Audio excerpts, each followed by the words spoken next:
Hello friends, welcome back to my channel. मैं हूं साजिदा नफीस और आप देख रहे हैं गॉड इज़ ग्रेट चैनल।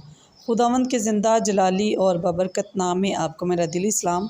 मेरा ईमान है कि खुदावंद के फजल व करम से आप खैरियत से होंगे। सो आज की वीडियो में हम सीखेंगे दानिशमंदों की बाकी बातें।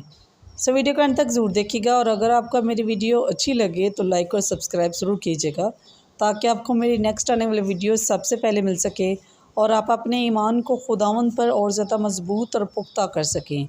सो चलिए चलकर शुरू करते हैं अपनी वीडियो को और सीखते हैं दानिशमंदों की बाकी बातें। बाप और बेटे और उल-कुद्दस के नाम आमीन। मिसाल की किताब उसका 24 बाब 23 आयत से लेकर 34 आयत तक। ये बातें भी दानिशमंदों की हैं। इंसाफ करने में आदमियों के चेहरे का लिहाज करना अच्छा नहीं। जो कोई शरीर से कहता है तो सच्चा है, कौमें उस पर लानत करेंगी और उम्मतें उससे नफ़रत करेंगी, मगर जो उसे सज़ा देते हैं उनके लिए भलाई होगी और उन पर नेकी की बरकत आएगी। जो दुरुस्त कलाम से जवाब देता है उसके लब चूमे जाएंगे। अपना काम बाहर तैयार कर और अपने खेत में उसे दुरुस्त कर, बाद में अपना घर आबाद कर। अपने हमसाये के ख़िलाफ़ बेसबब गवाही ना दे।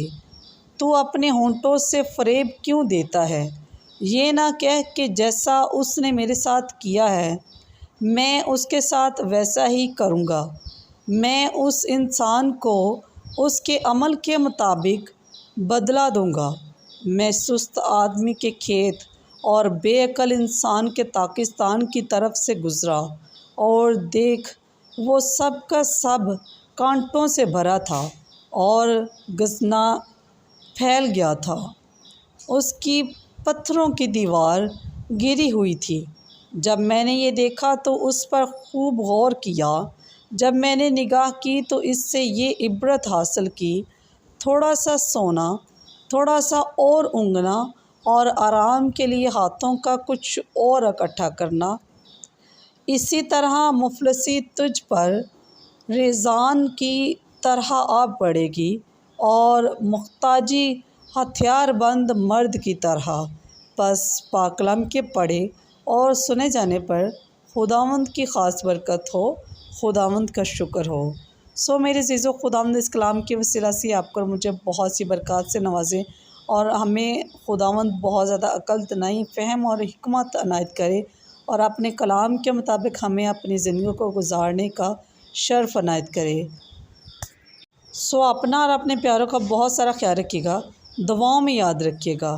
खुदा हाफ़िज़।